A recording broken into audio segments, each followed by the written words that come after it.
everyone, happy Saturday and welcome to another episode. I'm so glad you guys are joining me live from East Texas. I'm DC Gomez. So I am an indie author. For those of you guys who are not aware, I'm also a coach, I'm a mentor, I'm a motivational speaker. Above all, like most of you, I'm a dreamer, which is the reason I started this program. I want to help people to live their best life now. I want everybody to achieve their best potential, and I want you guys to be able to do it at this moment, not sometime in the future. So that's all why we're here together. So today we're going to talk all about the law of awareness. So before we get started, if you're watching, go ahead, give this video a like, share with somebody, have them join the community. We're all about growing together. We're all about doing this as a family and kind of getting to the next level. So share with somebody you know whom I enjoy. If you're here, post in the comments where you're joining from. What are you enjoying? Say hi. What I'm going to be doing, I'm going to be looking to the chat to make sure that I see everybody. At any point in time you have a question, ask, go ahead, take your time, let me know, or send me a message. I'm here to answer. If I don't answer during the show, don't worry about it. I'll go back and catch up. So let's get started. Today, it's all about the law of awareness. So we've been talking last week about John Maxwell, the 15 invaluable laws of growth. So we're going to talk about his law of awareness. For some strange reason, I keep saying the law of attraction this week, but no, we're doing awareness, all about awareness this week. So, good morning, Miss Icy Joe. She is joining us today from the fabulous Texas, Houston area. So hi, honey, how are you? Welcome. So we're going to be talking about the law of awareness, and we're going to be basing it on John Maxwell. So if you guys are not familiar with him, take a look at it, do a Google. He's amazing. He is one of the world's leaders in both leadership as well as personal growth. And he has over 100 books. So he is officially one of the most incredible wealth of knowledge out there. So we are going to be enjoying this one. What is the law of awareness? So basically, what does it mean? It's all about knowing yourself. And that sounds kind of, okay, DC, that sounds kind of obvious, but what does it mean?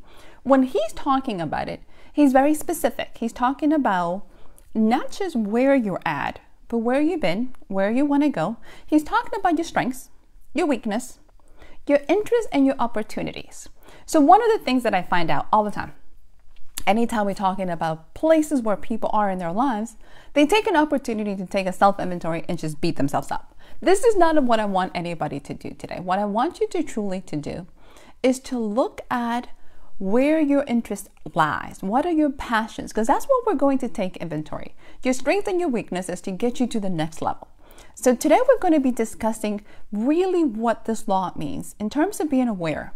So when I see it is, and I'll give you kind of an easy example for me that I always tell people. I live in East Texas, and let's say this week I said, hey, I want to drive to New York City. I get in the car, and instead of heading east, I head west and end up in San Diego. In order to get to your true potential, you need to know where you are at. You also need to know where you want to go.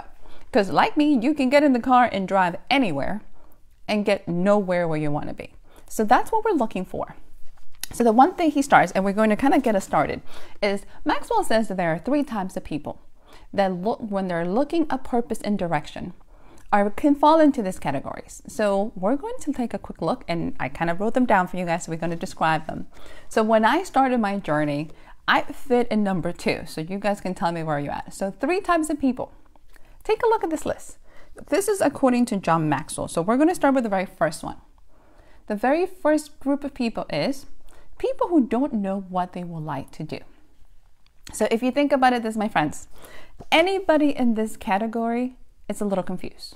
You know, you're not sure where you are. You're not sure where you want to go. You're not sure what you want. So growth becomes kind of sporadically. You kind of dabble here and there. You're not sure where you're coming or going. So we have seen a lot of friends. You know, usually this is the stage when you see it a lot more, probably younger. You know, you're still trying to figure it out. What is it you want? Some people, what I realize is, have too many options, and they get very much, what do I want to do? So now let's jump to number 2. Number 2, this is where I've been. People who know what they want to do, but they're not doing it. This, my friends, I know I have a lot of friends in this category like me. This is probably the group of people that is single-handedly the most frustrated ever. We're there. We know what we want to do. But for whatever reason, and we have lots and lots of reasons, we're not doing it. So one of the things that happens in this group, my friends, is it's all about sometimes security. It's all about realistic, if you happen to want to pursue a world of passion in the arts or any kind of creative venue, you're always going to have somebody who's going to tell you, that's great, but what are you going to do for money? So you're finding yourself torn between, do I pursue my passion or do I pursue what is the real world? What does that mean? So a lot of the times in number 2, you are definitely frustrated. You're not living to your true potential. You're not living to a sync in what you want and what you can actually fulfill yourself. So this is very kind of frustrating for people. What do you want to do and are you doing it? Then take a look at number 3. This is probably my favorite because we all want to be here, my friends. We all want to know what we want to do and we want to be doing it. This is the part where every single person is trying to fulfill that life. Are you living to your true potential? Are you doing it? Do you know what it is? And are you following through? A lot of the times, this is where we all want to be in our lives. How do we get there? How do we get to the stage that we actually have that? And it takes some time for some of us. One of the things that I had to make a decision is before I transitioned from 2 to 3 was, am I willing to start over? Can I take an investment? Because it's going to cost some money. Do I have the funds? Do I have the security? What exactly is it going to be? Becoming aware that you're frustrated and doing something about it can be very, very scary. So when Maxwell decided to do the law of awareness, he says, the first thing you're always going to start is with your passion. So what are you passionate about? And I thought, okay, that's simple enough. What am I passionate about? I'm a storyteller. At the end of the day, whether I liked it or not, I love telling stories, whether it was visual, whether I was writing it.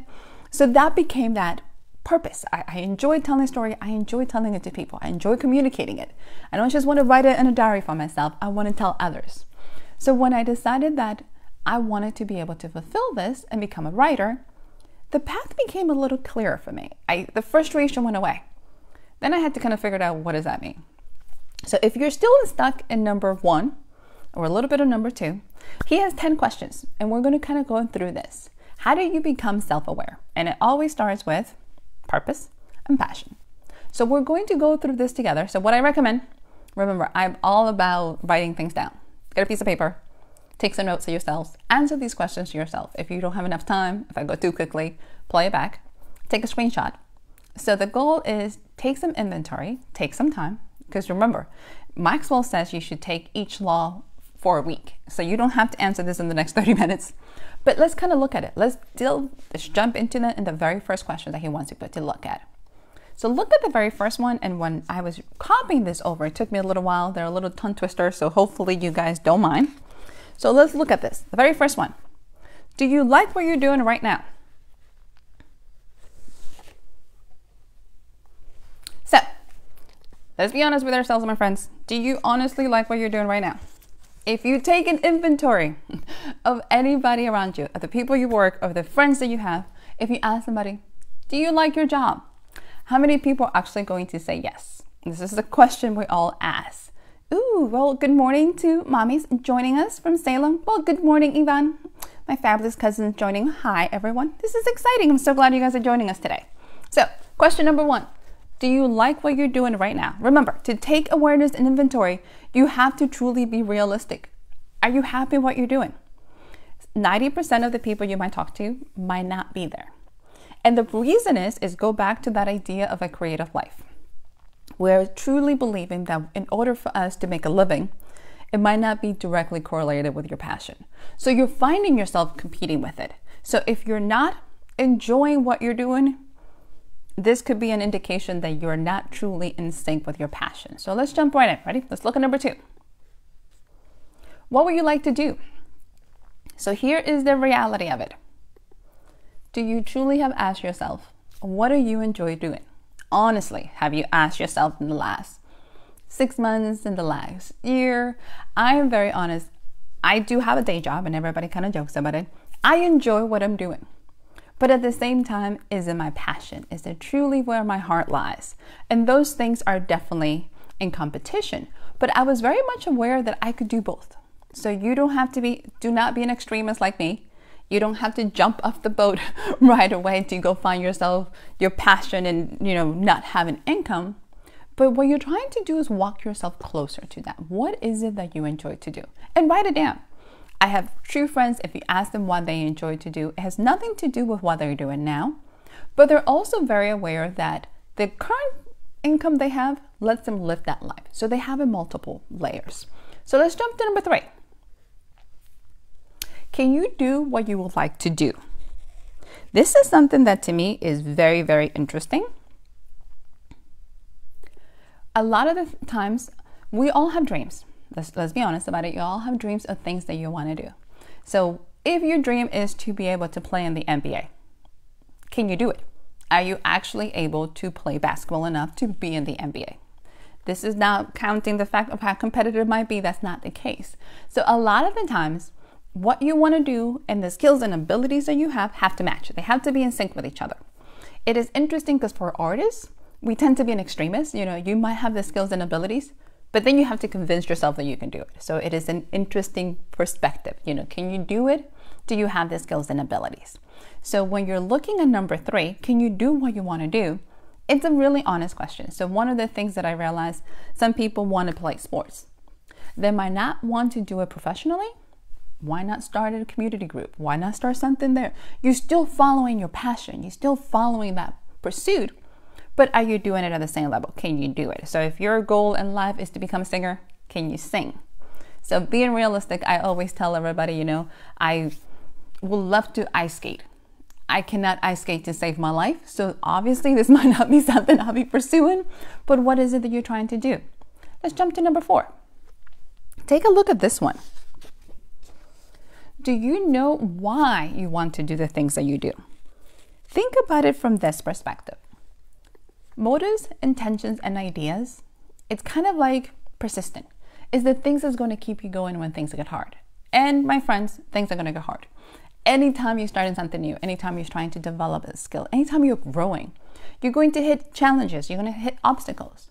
The motives of the why is the reason you're going to keep going. I have no issues admitting when people ask me, why do you write?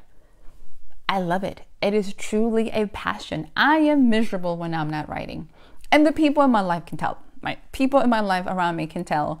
I get moody, I get cranky, I get snappy. And the first thing they ask like, when was the last time you wrote? So motives are important. It's the things that keep you going. It's the things that keep you balanced. So Maxwell says, which is very, very interesting, the first 4 questions is to help you get in touch with what are you enjoying. So when you're looking at them again, remember, it's all about where is your passion lies. So these 4 questions are focused specifically on what. The 4 questions are all about what do you enjoy and getting you there. The next 6 questions, thankfully, are to how do we create a plan? So that's what he focuses all about. So he's going to ask questions. So remember, you take some notes, take some time. How do you create a plan to get you to the next level? Because if not, you're still going to be frustrated. You're still going to feel stuck. You're still going to feel confused. So you have to be able to get to the next level. So let's look at number 5 in the next group of questions. So look at this one, and we can kind of delve a little bit into it. So do you know what to do so you can get to where you want to be? This is, my friends, it's like me saying, I want to go to New York City, yet I drive in the opposite direction. Do you know what it is it's going to take? What is it that you want to do? So when you're thinking about it, he says there are 4 stages to this. Awareness is number 1. Are you aware of where you want to go? That's crucial. What is it that you want? 2, you have to take action. I have found out that one of the things that happens as humans is we get pleasure in talking about things. And 90% of the time, we don't technically do it. So he says, action. You got to do it. You got to get started. Then he says you got to be accountable. You might want to find somebody that can actually help you, that can keep you on track, that can keep you focused, that you can actually go back and touch bases. And then he says attraction. This is my favorite part about this is, have you heard the saying, birds of a feather flock together? Once you start moving in your purpose, once you start going forward to the path that you are supposed to be, your passion, your interest, that energy is contagious. That passion is going to gravitate, and you're going to have people that are going to radiate towards you who are in the same field. So when you start thinking about it, the more you follow those dreams, the more you're going to find people that are going to come to you that are in the same boat. There's a proverb that says, when the student is ready, the teacher appears. You'd be surprised how many people will come to you who are in the same way that you're looking at it. So it's going to become a little easier. Look at number 6. Do you know people who are doing what you would like to do? So the law of attraction is going to get you these people. But do you know somebody? So as you get ready to start, this is the part. Do you know somebody you can talk to? Do you know somebody that can mentor you? If not, who is in that field, whether they're famous, whether they've done it a while, that you can follow? Pick up a book, get creative, ask some questions. I am a true believer that I have been blessed with people in my life that have helped me as an indie author. Whether there's been other authors, there has been, readers, there's always been somebody who has been gracious enough to offer me motivation, who's offered me insights, who's offered me wisdom. So I'm a believer that you always should pay it back. So anytime, especially if you're local within my area, anybody who says, I need some help writing a book, I'm all, hey, how can I help you? Think about it of mentoring consultation. How do I sit down and get you to what you want to be? This is what he's all talking about. How do you know, can you find people in your field that are doing your passion? But here's the catch. Look at the next one. Here is all about the one where it kind of gets. So you do what you like to do with them. So number 7 is, once you have found the person that you want to mentor, or once you have found that person that can give you the inspiration, and you're actually able to talk to them, what do you do with that time? So think about it this way. People who are highly, motivated, they're working in their fields, their time is very valuable. So you have to be very aware what you want to get out of this conversation. So when he's talking about this, he's saying, once you actually make a connection, what is your responsibility to be mentor? The first thing I realized is you have to be teachable. You have to be willing and able to learn, and you have to be able to get to that step. So it makes no sense for me to actually ask a writer who is officially way ahead of me in my field, and then anytime they give me advice, be like, well, I know that. Well, I know that. Well, if I know that, they're never going to talk to me. So you're teachable. Are you asking the right questions? Are you conscious of their time? Are you playing back what they're saying? Are you making an investment? Anytime you're going to mentor, so if you're the one mentoring somebody, so somebody actually asks you, what is your responsibility? How do you help them grow?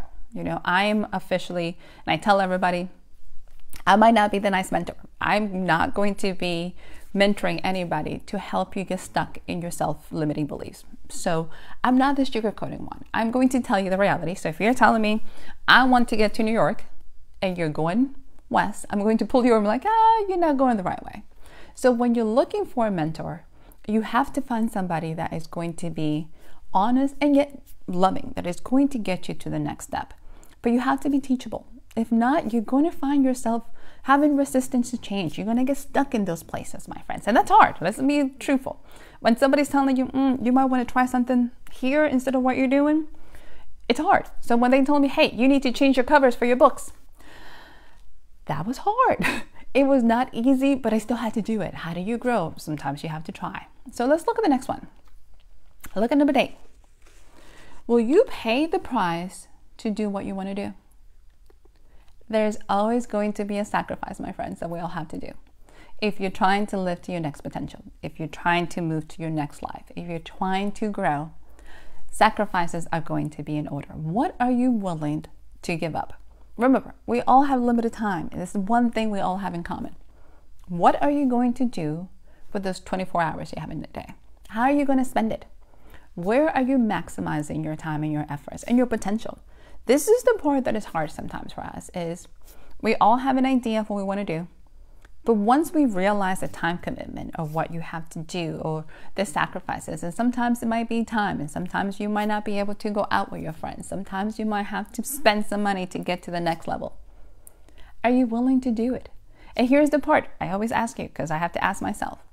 If you're not willing to invest in yourself, can other people invest in you? That's the reality.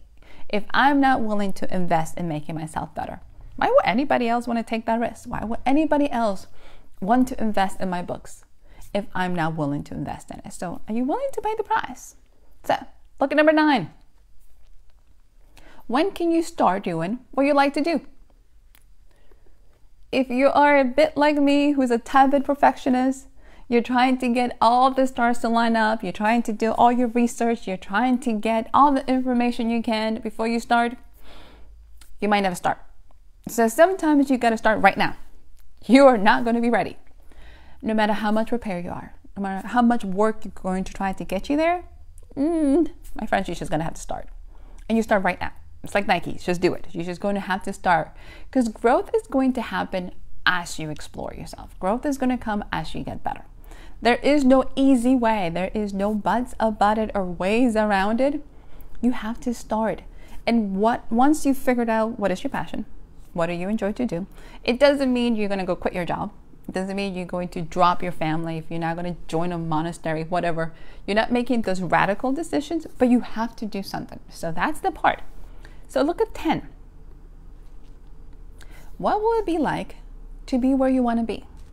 So this was an interesting question that I had to ask, when I had asked myself, what would it feel like? What would it be? Can you imagine yourself living that life? Can you imagine yourself living that dream? If you asked me 3 years ago, what would it be like to actually be a USA Today bestselling author? What would it be like to actually go to conventions? What would it be like to go to events? How would that feel? I can guarantee you I'll be like, I have no clue. That's so outside of my scope. It was huge. And the reality is, it's better than anything I could expected. It is also harder than anything I'd expected. And I think Maxwell says the same thing. It is an amazing journey. It is a challenging journey because you're growing. You're pushing yourself. You're pulling yourself outside of your comfort zone to get to the next level. So it became a journey of self-awareness every single day. Every time I said, I can't do this, well, I can't do this is not going to get me to the next level. You're just going to get stuck, my friends. So I had to try different things, and I had to try new things, and I have to be willing to fail. So imagining those things became the process of being very willing to start from the beginning. One of the things I kind of been talking to, my dream team and kind of letting them know what's the next step. So the next step is we're going to start a YouTube channel. And that is absolutely terrifying. I'm like, doing what? Are you serious? We're going to start doing Instagram lives. And I'm going, oh my God, am I really doing this? It took me a while to pump myself to do Facebook lives. And now we're going to do Instagram lives. And we're going to do what? So we're all in this together. Trust me, every single day you try something new, you're going to have these voices in your head going, are you sure? What are we doing? Is this going to work? And you're trying to validate them. You're trying to convince yourself. You're trying to prepare yourself. Sometimes you really have to stop. Take a leap of faith and figure out what happens. Because we're going to learn it as we go. Let's go back to the beginning. I want you to guys take a look at these things. Because now that I've given you those 10 questions, where do you fall in your categories? Where are you? Are you not sure where you want to go? Do you know where you want to go but are not doing it? Or are you truly living fulfilled? Are you, my friends, in that place in your life that you are fulfilled in what you're doing, you're living to your true potential, and you're happy? Happiness is going to be different for all of us. Success is going to be different for all of us. What makes us completely in tune with who we are is going to be different. So what makes me excited might not be the same thing that makes other people excited. Remember that. We all have different journeys. But living to our own potential and living to the true value is going to be different. But it's also going to be what's going to keep us going and what's going to keep us happy. So as you get ready to start looking at it, it's like, okay, how do I fit in this category? Go back to your questions. Remember, you can take a screenshot. This is a great opportunity for that. I tried to make the words a little bigger this time than I did last time, so I'm sorry. Look at the 4 questions. How do you find your passion? How do you get to that next level? It's truly taking a self-inventory. Where are you at? You want to be able to say, where is it that you want to be? What's going to make you happy? And be honest with yourself. What can you do to live to your true potential? So become aware. Take an inventory of where you've been. What are your strengths? What are your weaknesses? Go ahead and write down what are your interests? What are your passions? And then write down what are your opportunities. How is it possible to get to your next level? So here's the catch, my friends. We live in a new world where everything's available online. So if you were trying to go to college, you don't have to sign up for school, go sign up at night. You can do it online from the comfort of your home. If you're trying to start a new program, a new business, you can do your business from home. I'm getting ready to start pushing a Zoom and all the exciting teachings of Zooms. You have that available. And it's all very affordable now. So the question comes back, what are your opportunities? What do you have? Who do you have around you that can give you those resources? Have you taken an inventory of what your dreams are? And what are the things that make you smile? How do you get to that place? it's not too late. I think that's the hard part for a lot of us to remember, is we're truly convinced, we hit a stage in our life, whether you have a family, where you have children, you have passed a certain age, we're always trying to validate that we're too old and we can't start over. Maxwell says the best quote ever. There's 2 days that are the most important things for every human. The day you were born and the day you find out why. What is your purpose? We're all about growth. We're all about development. But really, we're all about living this experience. Life is not a destination. It is the moment. And it's hard because, I'm a type A personality. I got goals and dreams and I'm trying to achieve them. So when I think about this, I have to remind myself what is that journey? Are you enjoying the journey? Or am I stressing out every day for what I'm supposed to do? Am I stressing out about the little things that are supposed to happen? So what are you going to do? So as you get ready, look, my friends, at the last 6 questions. If you're looking at a plan on how, take a screenshot, go back, make sure you write some notes to yourself. So the purpose of the 6 questions is, do you know what you want to do? Do you have a plan? If you don't have a plan, it's a good place to start. Start looking at the people who are in your field. How do they get there? That's a great place to start. Might not be perfect mirror to your life, that's fine. But at least it will get you a starting point. Can you get a mentor? Can you find somebody who's doing what you want to do? Then, once you realize, okay, they can do this. A lot of the times what I found out is many, many, many times, my friends, we're competing. I don't know how it feels like, well, you look at somebody doing something and instead of motivating you, going, oh my God, if this person can do it, so can I. We sit here and we beat ourselves up because they're farther ahead. That's not the case. Look at somebody who is living your dreams, the things that you want to do. And remember, if they can do it, that should be motivation enough. You can do it too. So those are the things I want you to start looking at it. So law of awareness, where you at, where you want to go, and then get going. So for today, I am so excited you guys are joining us. So if you're looking for a little bit of motivation in your inbox, remember, I have a newsletter, brand new. Join for Motivation Monday. Go ahead, sign up for the newsletter. Get absolutely excited. Let's start to avoid this whole Monday morning blues, because I think we all kind of get stuck on. I'll send you a little reminder. Also, it's a great way to keep in touch with anything fabulous that we go coming down the line. So any of our programs you're going to send, you get a little reminder of that. So sign up for the newsletter. That's kind of exciting. So for next week, I have some kind of exciting news to tell you. So we're going to be live from Savannah, Georgia. So it is probably going to be, and I'm kind of sad about it. So I'm going to be attending Literacy Loves Savannah 2020. So it is going to be probably my only live event this summer, probably for the year. I think this is only the second one that I have done before we got shut down and everything else. So what I'm going to try to do is give you some inside shots of an author event. This is a whole different convention to me. It's the first one I have attended. So it's a much more intimate, massive precautions are being taken place, which I'm very, very happy. So I'm going to give you an inside look. So hopefully I get to interview some authors that I can bring you guys. I'll list a little clips from them, give you some shots of what this amazing convention is all about. And for anybody who's never been to an author convention, this is kind of fun.